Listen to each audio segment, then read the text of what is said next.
slightly better production quality than the Instagram Live last time, David. So here we go. But guys, this is my debut in YouTube Live. So there you go. We're honored to have you. Of course, David Raymond, director, producer, writer of Nomis. I don't want to offend. But we just finished a watch along of Night Hunter here in the US, and we are ready to ask some questions and learn a little bit more about it. But David, I don't know if you want to introduce sort of the way that you fell into or that you came up with the idea of Night Hunter. I'm trying to think how I came up with it. I get asked that a lot. I can't really pinpoint where the story, came from. I remember around the time, that I got asked to write more of a generic, not a generic is the wrong word. I was being asked to write more of a sort of a genre thriller from some of the filmmakers and studios and financiers who were fans of my writing, but wanted something a little bit more sort of, I suppose, commercial than some of the other stuff that I've written. And then I think I think there was some stuff about there was a few cases in Europe with some guys who got caught with people locked up in their basement, and then there were some interviews with. I think there was a Belgian guy called Fritz. Forgive me if that's probably wrong, but I just remember seeing interviews with like their family. That one of them had a brother, and he was like, "Oh, I had no idea he had an entire family in his basement." Just thinking that's just complete nonsense. Of course, maybe that's where it sort of started from. And then I've always been sort of interested, as I'm getting older, I'm godfather and uncle and nieces, and I think the premise of having those sorts of conversations that Henry's character has with his daughter about how people can bait you into conversations with them, I think it's something that every parent should have a conversation with their kid about, because even quite frankly, you tend to have the same conversations with friends of mine who are girls who are my age, and just to sort of educate them as to little trigger points and baits of people that try and communicate that, social media is an amazing thing of connecting billions of people around the world. But for the 0.0001% that aren't using it for good intentions, it's awful. So, or rather, it provides them with opportunities that they wouldn't necessarily have. So I think educating people about that is no bad thing. Very good. Yeah. And I need to apologize to Jaron because I kind of just commandeered the question he wanted to ask you. You're good. You're good. But I know he has a couple others. But can you talk a little bit about why, where the original name Nomis came from and what happened with the change over to Night Hunter? Yeah. So the original title came from, Simon's character was always obsessed, and more so in the original script, but he was always obsessed with his reflection. And so the way that it was written was, as soon as he catches himself in the mirror, it changes his attitude. It completely changes his current state of mind. And so what I wanted was, I hate thrillers that just sound like, box cutter. And in the end, it's been turned into that, which is awful. But there's nothing worse than seeing, a DVD with, I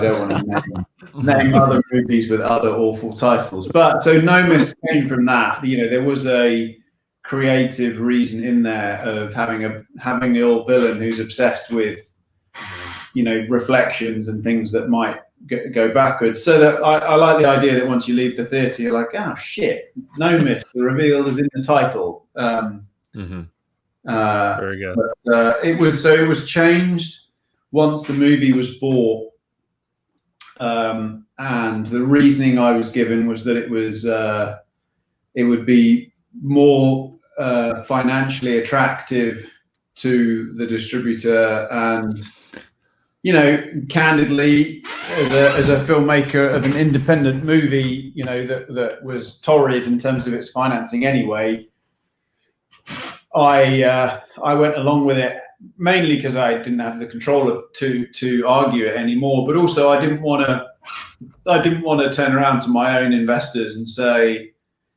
my artistic, pride got in the way of you earning money from risking it in the first place. Right. So I have to live with the title. I also found out in Japan, I think we're called Madness on Thin Ice. Wow. Suspect on Thin Ice. Where the title has been changed so much. I think the worst one actually is in Russia, which I did apologize to some Russian, some people in Russia that were abusing me online. Well, not abusing me, but basically just saying, I think the title in Russia was Game of Hannibal because the distributors thought it would be clever to convince people that it was related in some way to Silence of the Lambs, which is just a con. So I apologize to them because the movie's nothing like Silence of the Lambs and never was intended to be. So when you see, your own movie marketed as the next Seven, I'm like, Seven's amazing. This is a very different popcorny thriller. you couldn't have two films in the same genre that are intended to be different anyway. So hopefully that answers your question. I will say that we had a Seven reference when we were watching it. So I'm going to bump it over to Brandon. I know he had a few questions too. Yeah, well, David, nice to meet you, man. I enjoyed the movie a lot. And it's funny, actually, at this virtual film festival, I had a panel with Joe. I work at a film studio here in Vancouver, and we were talking about Hollywood North. And when he asked me to do the Night Hunter or Nomis watch-along, I never even heard of the movie before, and I looked it up, and I'm like, oh, it's a Canadian movie. Right. And I looked up as like Buffalo Gal Pictures was producing it, and I just wanted to know, what was it like shooting up north in Winnipeg down there, or up there, I should say. So I would shoot a movie in Winnipeg any day of the year again, genuinely. I actually really like Winnipeg, and there are people there who are amazing and kind and generous and work very, very hard at what they do. It actually started before. So the original script had, instead of it all being on ice, it was originally set in a very sweaty sort of Louisiana landscape. Right. And the game, Simon's game, was actually putting women he'd kidnapped in a cornfield where the corn was 8 foot tall, and burning the exterior of the cornfield. Oh, right. So wherever you run, eventually the parameter of the flames is just closing in. Yeah, get smaller and smaller. Yeah. The game is who can get out. That was the original script. Wow. Unfortunately, what happened was I prepped in Louisiana for probably a month, and then everything fell apart when some of the producers forgot to file my visa for me to be able to direct as a Brit, for me to be able to direct on American soil. It would probably have gone through, but there was always a risk that, if we'd have continued prepping in Louisiana and then my visa hadn't come through, I would then have to step off the movie, which some people were like, oh, well, that's fine. And I was like, that's not how this works. Yeah. It's not how casting your movie works either. Of course. Talent doesn't turn around and go, okay, the director's changed, we're fine with that. So in the end, which is why I ended up scouting in a hurry, Vancouver. I went to Kelowna as well, and then ended up in Winnipeg, purely because Winnipeg was, from everything that we were being told, the cheapest place to shoot. Right. Unfortunately, you as a filmmaker, and this is where your producers come in. If I want to go shoot a film in Vancouver, for example, is it Jaron is how I pronounce your name? Yes, sir. Yeah. Okay, cool. So if I want to come and shoot a movie in Vancouver, I have to find a local production company in Vancouver to make my movie with. And the reason why is your tax credits, because you want to work with local people to enable you to access your tax credits. Yeah. But also, I've visited Vancouver, or in this case, Winnipeg. Never been there. So you need your local team on the ground who know what they're doing and can help you find your locations and your local actors. And, they tell you where you stay. And, that's, you basically, you bring your film into a local production company and they are your military unit to get your movie made.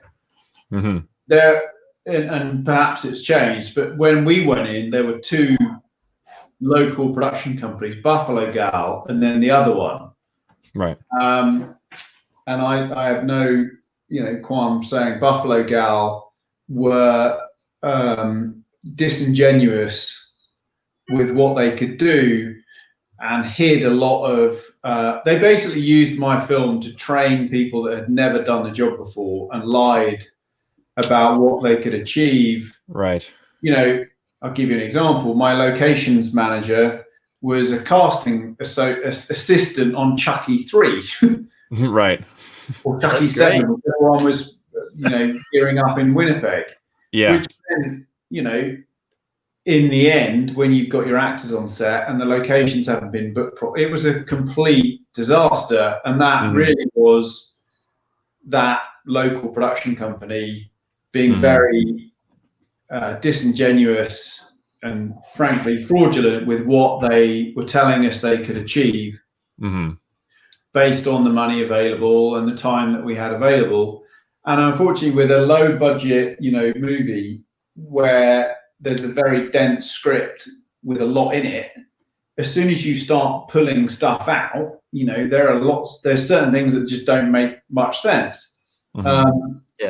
And you're constantly at the behest of your local production company, and that's when your bond comes in, which is your insurance, who have a role to play to make sure you can deliver your movie.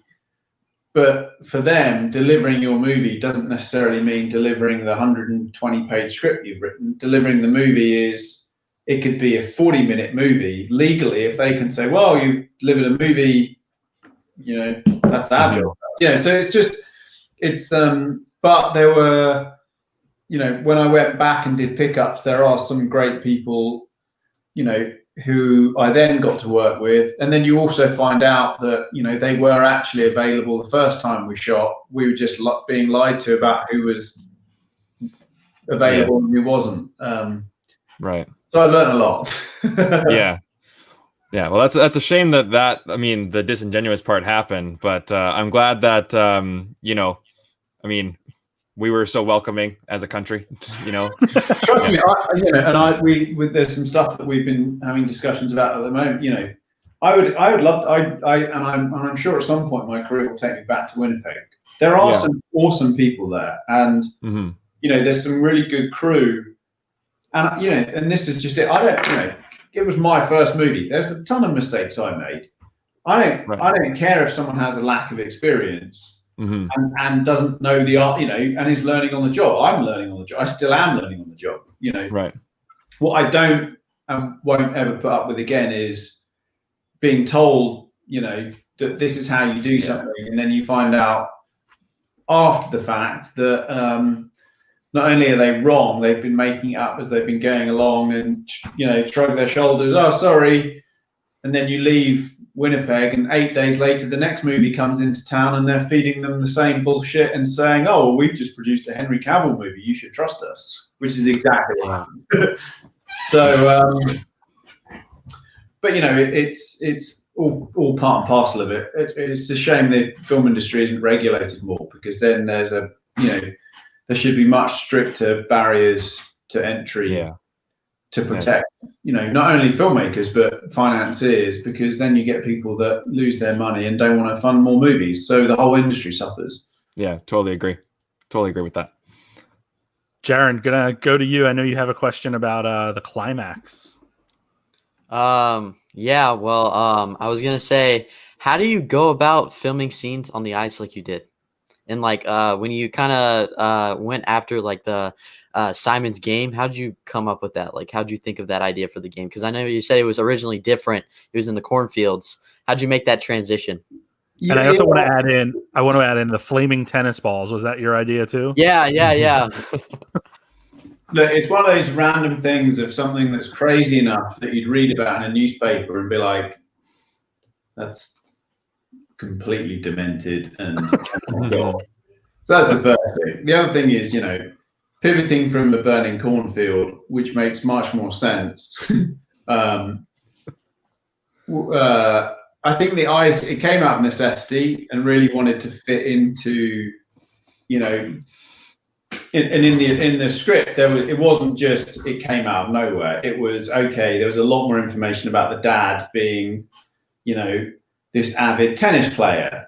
And, he funded the local tennis organization. And that's where he was meeting some of his victims. And that's the environment one twin was growing up in, was around tennis stuff all the time. And, the burning the stuff, it was more just really just reversing into, okay, well, how, if thin ice is all we've got,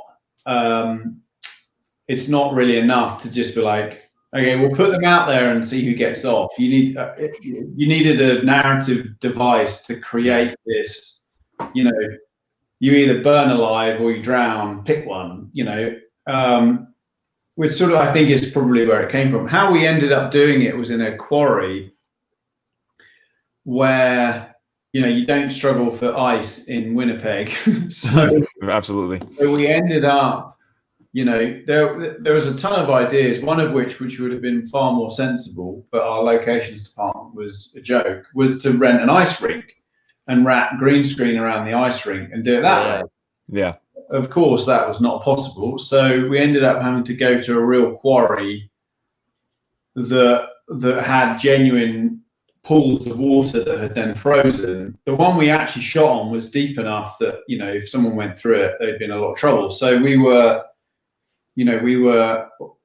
constantly, or rather I was constantly worried and made sure that people had drilled the ice to make sure it was a certain depth, Mm-hmm. But all of the cracks and stuff, that's all, visual effects. But as for, and then the bits where he actually goes into the water, that was on a stage. Okay. Yeah. I mean, you can there's some of the visual effects shots in it, and it's not the visual effects company's fault. We just didn't have the funds, but they're fucking terrible. So you can spot them a mile away.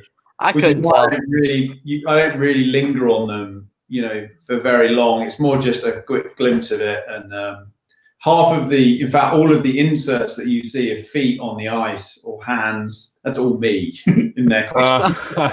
Right on. Just stuff like that, it was, you make up for it with sound effects and that sort of thing. But Hey, you work with what you got. You did a good job, I thought. Yeah, thanks. If you'd seen the reality of what it was, you'd know. But Well, and I guess that's one of my questions, and a question that was asked a lot when I posted that we were going to be talking to you, aside from how's Henry and how did Henry do with everything? And can you tell us more about Henry? But is he single? Is Alex single? The one question though was in the original, I guess in your original version and what you intended, was there going to be more exploration of Henry's background, his character's background? Yeah, there was more. There was a lot more on his backstory with Alex, but because I couldn't shoot any of it, I ended up having to strip out what I did have, which wasn't enough to make any sense of it. But in this script, it was, Henry's character Marshall was working in homicide, and when you're constantly seeing dead bodies and then all of a sudden you and your wife have a little girl, and it changes who you become when you come home. And I think in the original script, I had a little bit of a flashback of seeing him coming home, where you almost start to look at your front door a bit differently. And then, the more you the more you open up to your, and this is narratively what it was meant to be, the more you open up to your own daughter, the worse you are in the field, and you then carry the guilt of failing the dead bodies that keep showing up, and you're worse at tracking down, you know, these violent killers that are out there. And how do you balance that? And so in the story, he then went to the police psychiatrist and therapist, which was Daddario's character, which is where they met. Unfortunately, the only thing I could shoot of that was a flashback in the corridor of them shaking hands, which is the same corridor every corridor is in the whole movie. An example of the challenges you're facing. But in the original narrative, you know, he turned to her for help and it didn't work. And in the end, the only way he could perform his job was to remove himself emotionally from his family. And that led to his divorce. So the movie starts, you know, with him having moved out, his marriage is over, and his little girl is now of an age where she senses that, you know, he's not as cold as he's trying to be. And the way that I would sort of reference it is, it's almost like, you know, and I talked to Henry about this with our actress. It's like someone pulling on your shirt. You know, eventually you can ignore them as much as you want, but eventually you're going to look at them.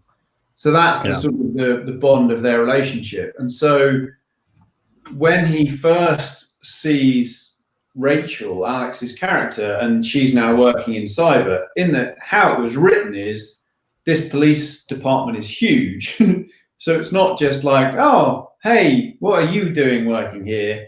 You know, your detective is meant to going onto a floor of the police department he's never been on, passing hundreds of people, walks into what he thinks is like this little cyber unit he's never really heard of. And then all of a sudden she's there. And that initial exchange of, you know, what are you doing here? And she's like, hi, I haven't seen you for years, sort of thing.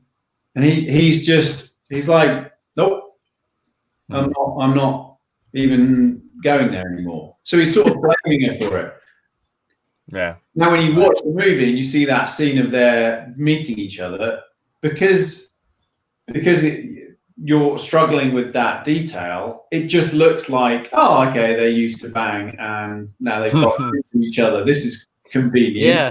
So anyway, so that was that gives you hopefully some more color to the backstory as it was written and intended. Right on.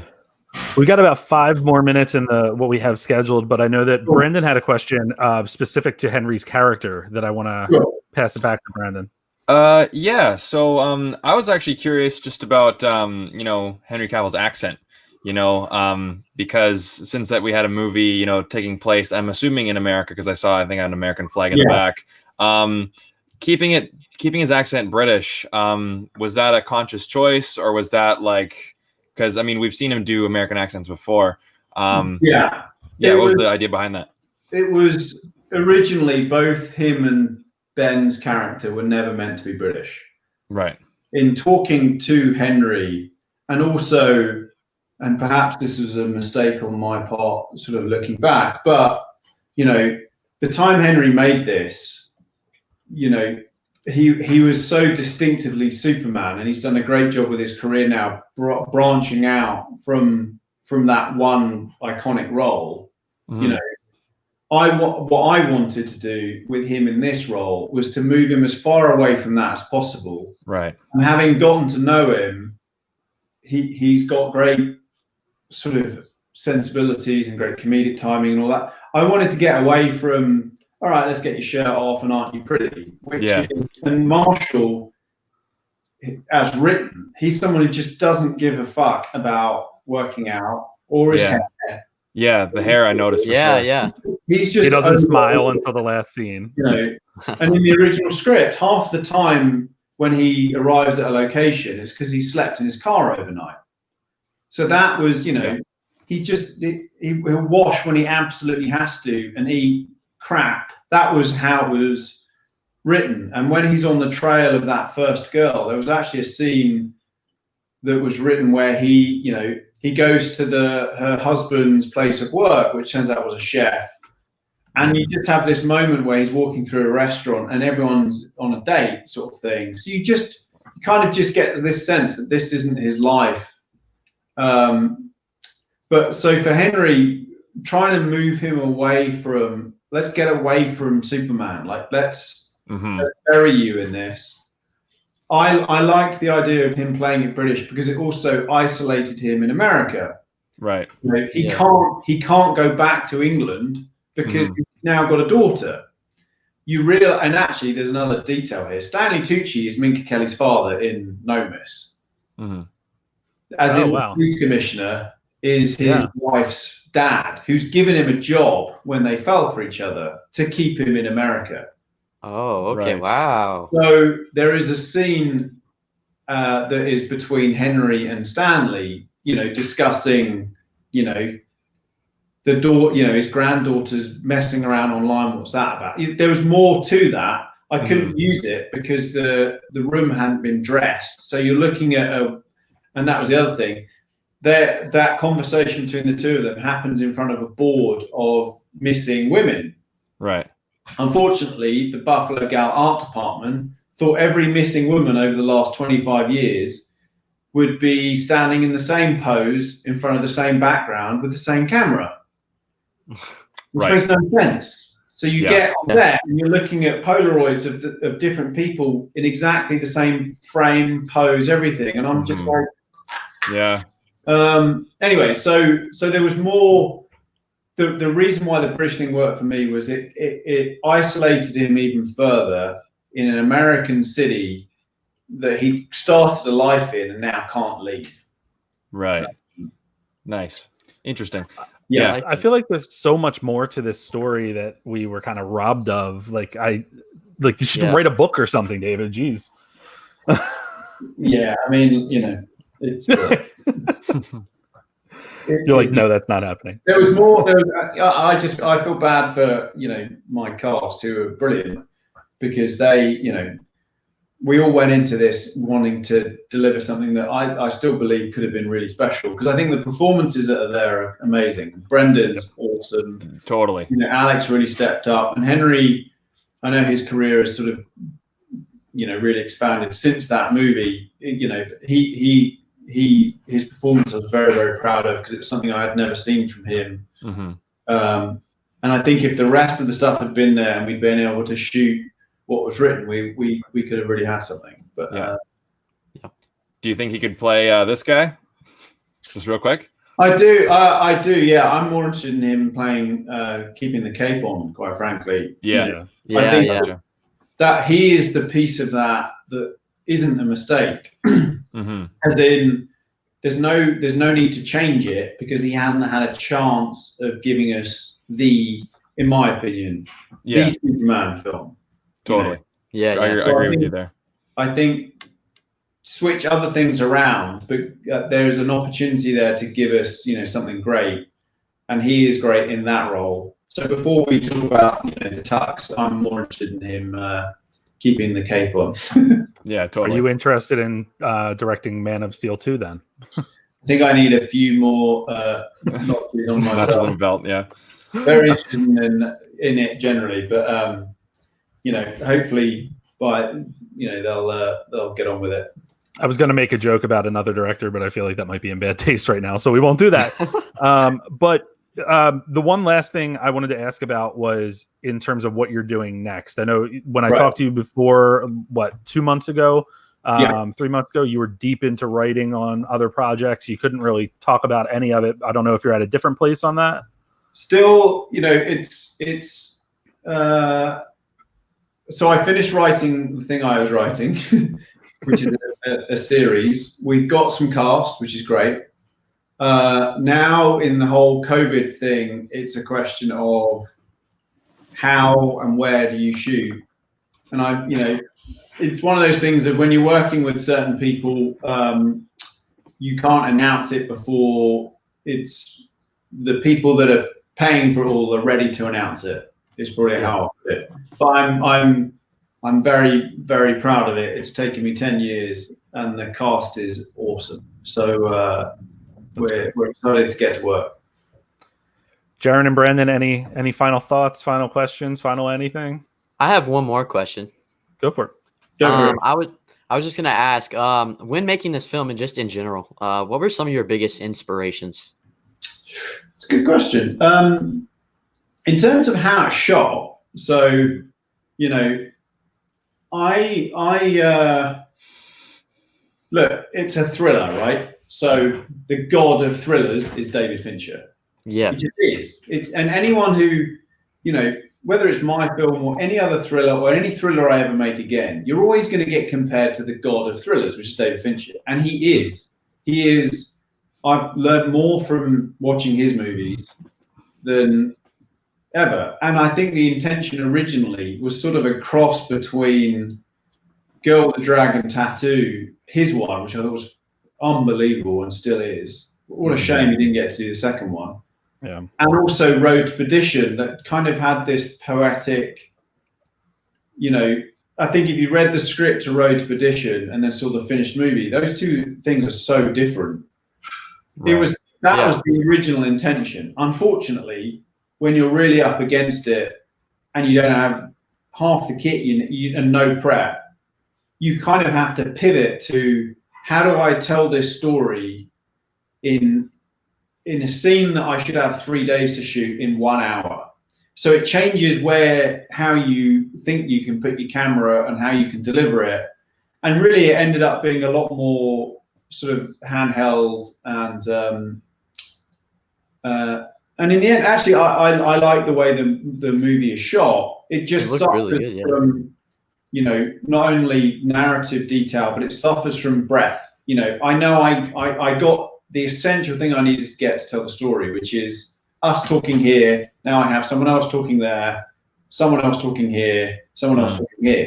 What you're missing that all movies need as breadth is environment and, putting people in an environment that makes sense, rather than just saying, hey, everyone, they're in Minnesota. And you never see Minnesota. That's not it's a cheat, unfortunately. Yeah. But so stylistically, it became much freer, but that was dictated to. And I also think I wouldn't have tried to emanate Fincher, because the way he shoots is actually quite mathematical. Mm-hmm. And I think trying to imitate that, in the same way trying to imitate Paul Greengrass would just be a disaster, because you have to have such a command of your craft to pull off that style of filmmaking. I from a directing point of view, I really, and my new thing is like Argo, or strives to be.